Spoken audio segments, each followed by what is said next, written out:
Vamos a poner en el chat, vamos a poner eh, participantes por si llegan atrasados. Bien. Vamos a ver ahora la ley procesal en el tiempo, ¿de acuerdo? ¿A qué se refiere la ley procesal en el tiempo? Se refiere a que pueden haber normas procesales, leyes procesales, que se van dictando. Y la regla general es que si yo sí dicto una ley, en este caso una ley procesal, esta entra a regir desde su publicación en el diario oficial, ¿no? Como han estudiado ustedes en la introducción al derecho. Y máxime, si yo les digo que al ser una ley procesal, la regla general entonces que sea una ley de orden público. Y como ustedes sabrán, las leyes de orden público rigen in actum. Por lo tanto, es importante entender de que en un principio, si yo dicto una ley procesal, apenas sea publicada, esta va a empezar a regir. Pero esto puede traer más de una complicación.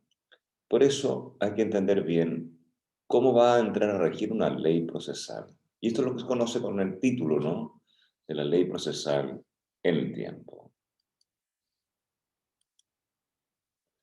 Entonces, en cuanto a su naturaleza jurídica, como acabo de explicar, no cabe ninguna duda, perdón, no cabe, oh, ¿qué está pasando? Ya, no cabe ninguna duda que en cuanto a su naturaleza jurídica, las normas procesales son normas de orden público y como tales rigen apenas sean publicados.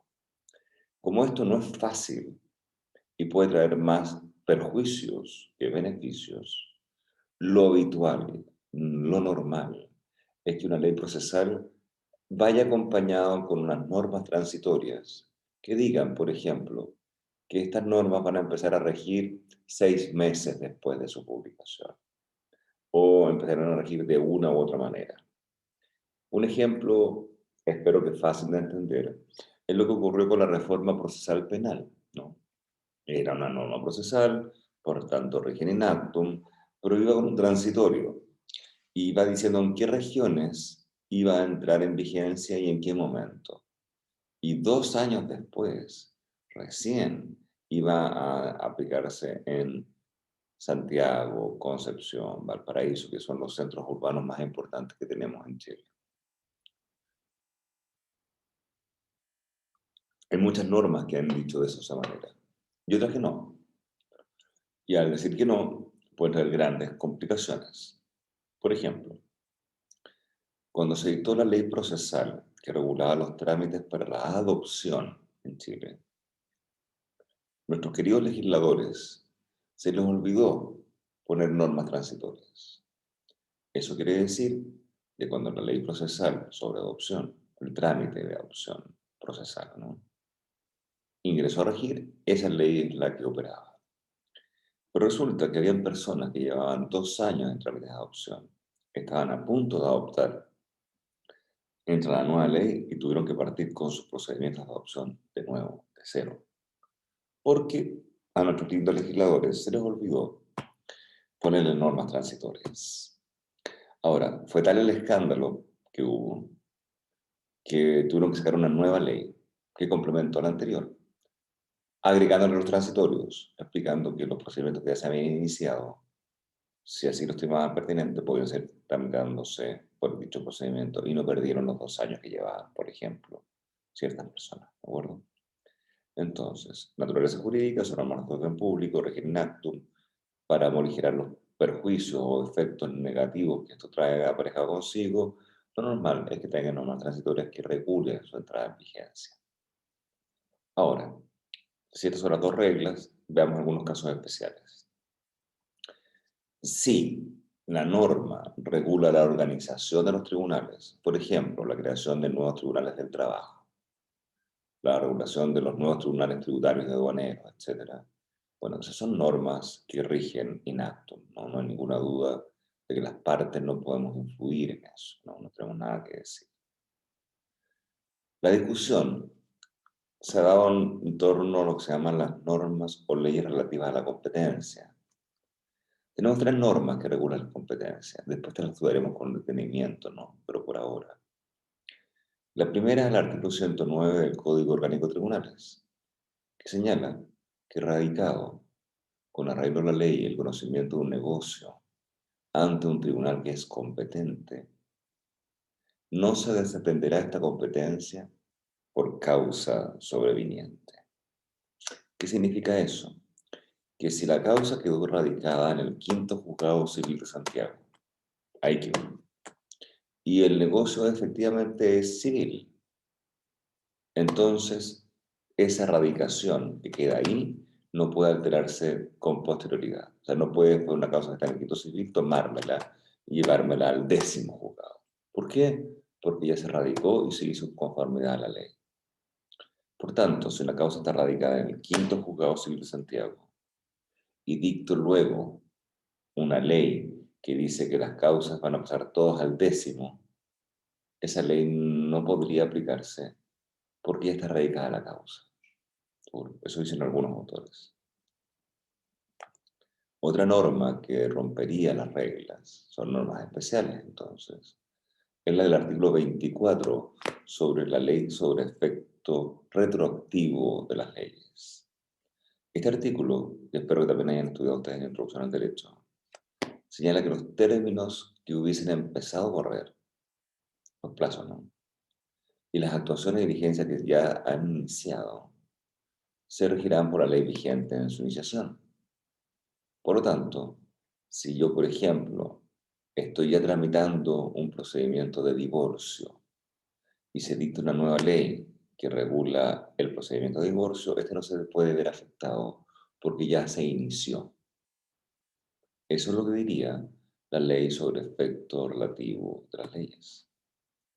Y finalmente, otra ley especial o caso especial lo constituye el artículo 19, número 3, con su inciso cuarto de la Constitución Política de la República, que señala que nadie puede ser juzgado por comisiones especiales, sino por un tribunal que se encuentre en la ley y que esté establecido con anterioridad a la perpetración de los hechos. Repito, nadie puede ser juzgado por comisiones especiales, sino debería ser juzgado por un tribunal que se encuentre establecido en la ley con anterioridad a la perpetración del hecho. Pues bien, vamos a analizar si efectivamente estos tres casos constituyen casos especiales o no. El primero, el artículo 109 señala entonces que si ya está radicado en el quinto juzgado civil de Santiago una causa, no puede alterarse esa radicación y llevárselo al décimo, ¿verdad?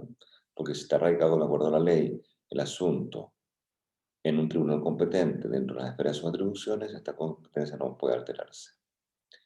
El problema es que esto está en el artículo 109 del Código Orgánico de Tribunales. Y el Código Orgánico de Tribunales es una ley. Es una ley. Entonces la pregunta es, ¿una ley posterior puede modificar una ley anterior por chat? ¿Una ley posterior puede modificar una ley anterior?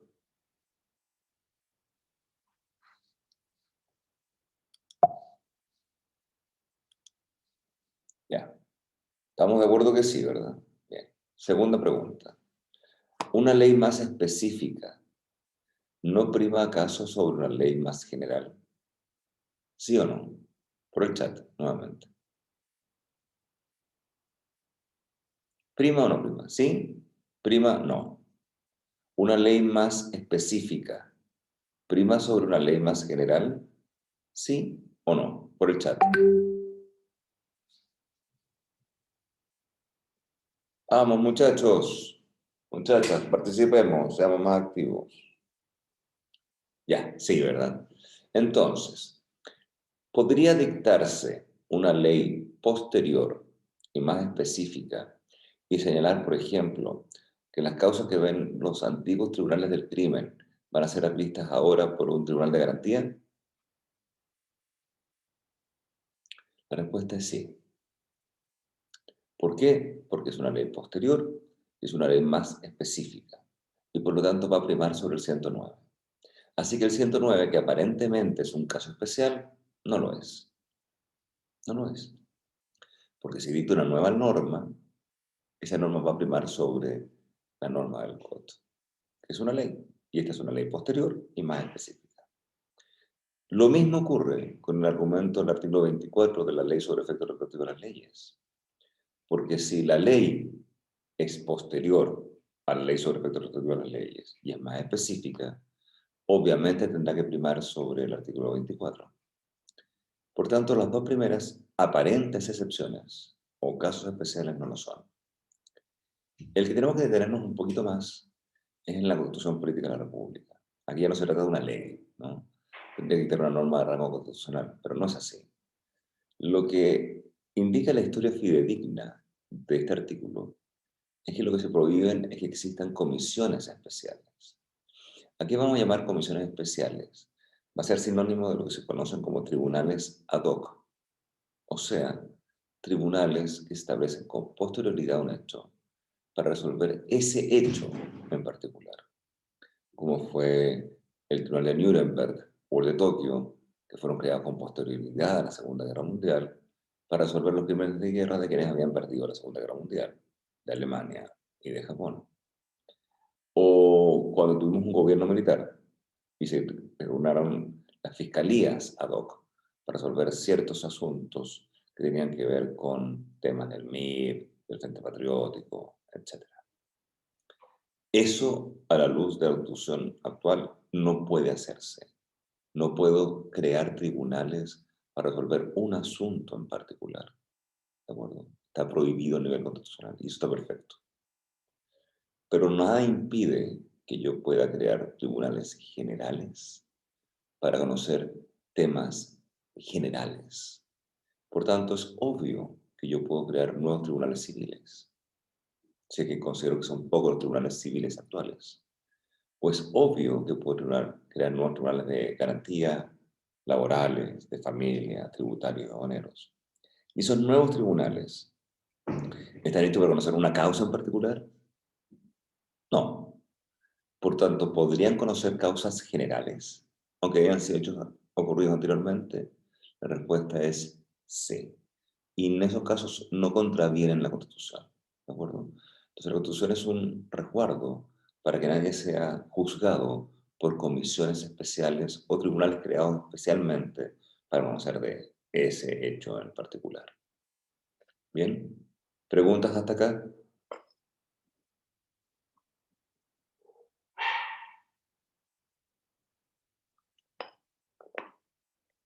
¿No? Ya. Se va entendiendo entonces esto de las leyes en el tiempo.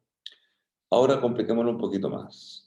Como no es suficientemente complicado, vamos a complicarlo un poquito más. Vamos.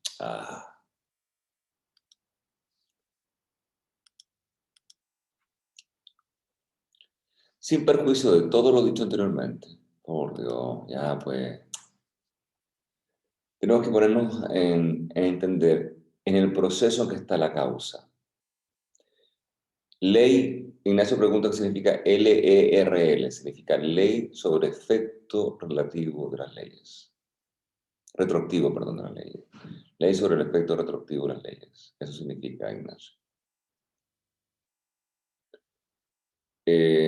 Estado procesal de la causa.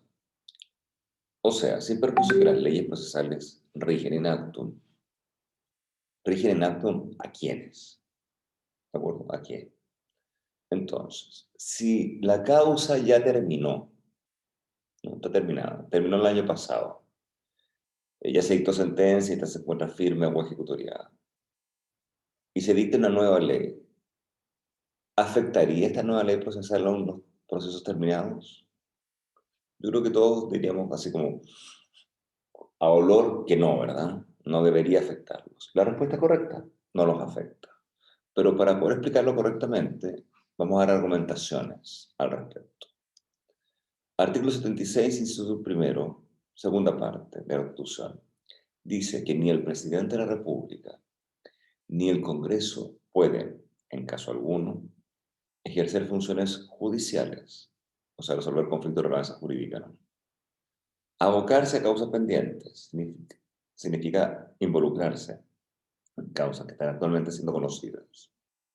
Revisar los fundamentos o contenidos de las resoluciones judiciales.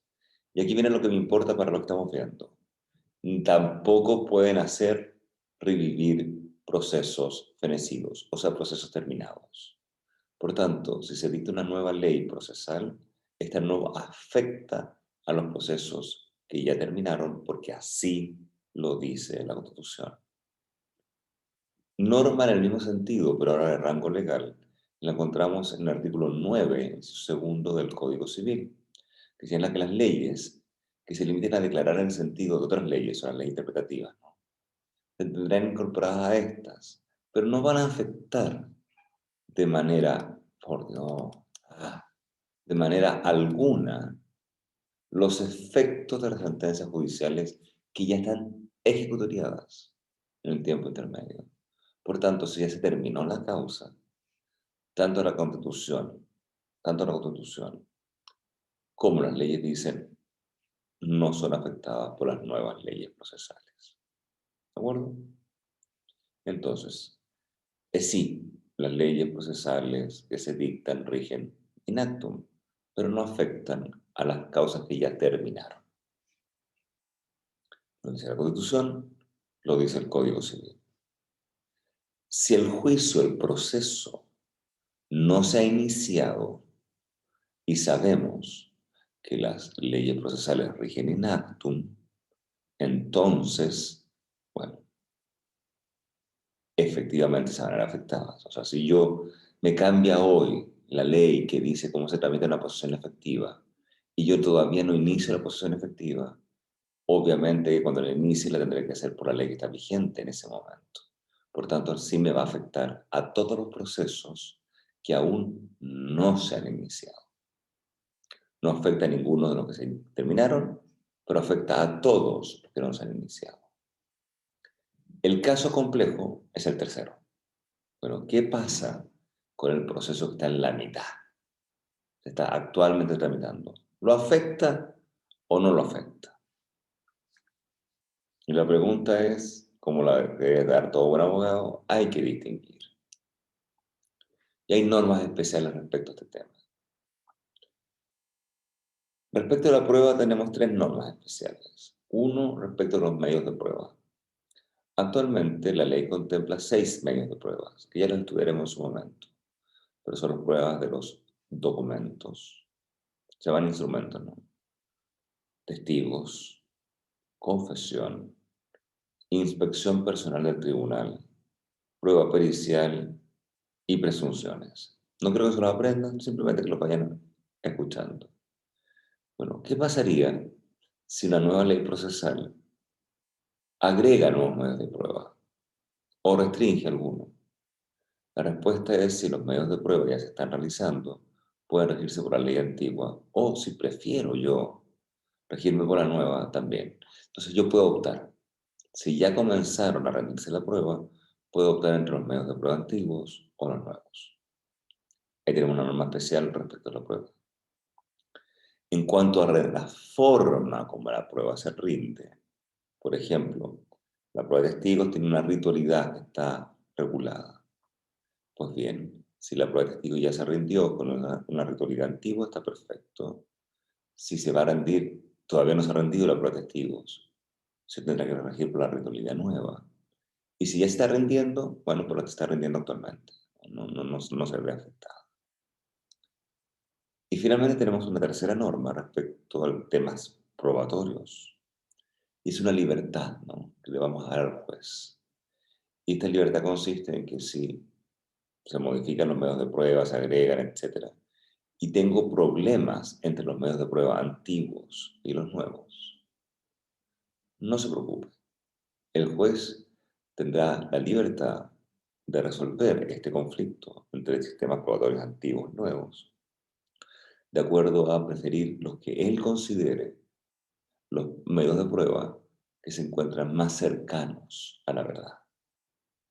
Será el juez entonces el que tendrá que en un fallo argumentar por qué va a darle valor a unos y no a otros, pero tendrá que ir argumentándolo en base por qué cree que estos son más conformes con la verdad.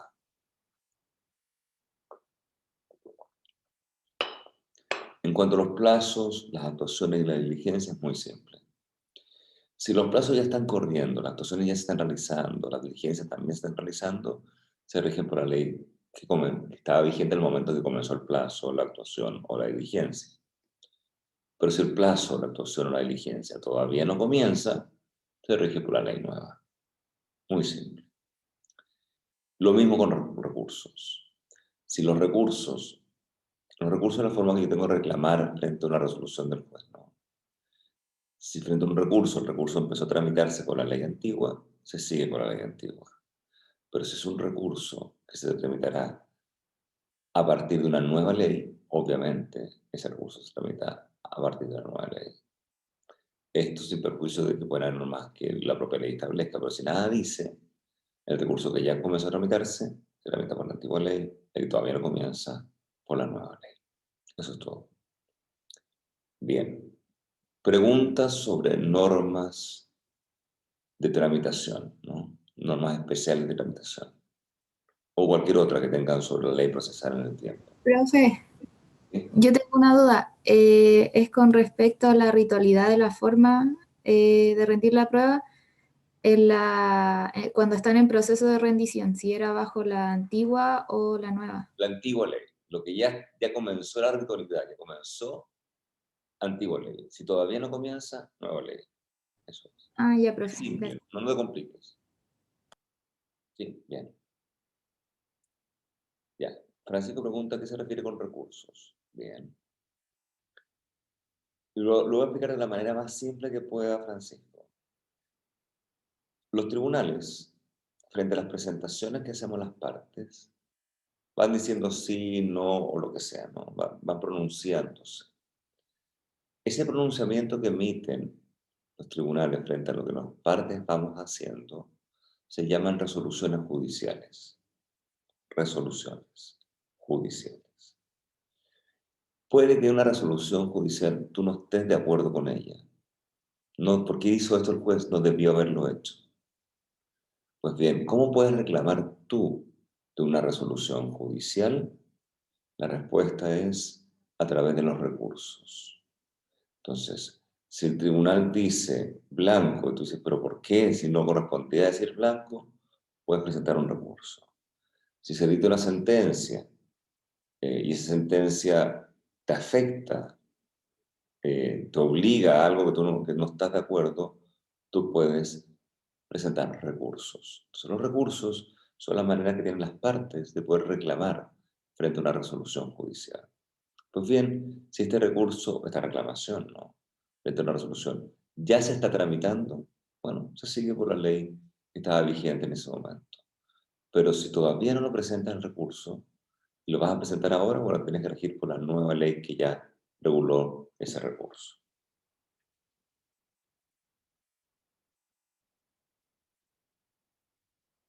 ¿Más claro? Muy bien, Francisco. ¿Alguna pregunta más?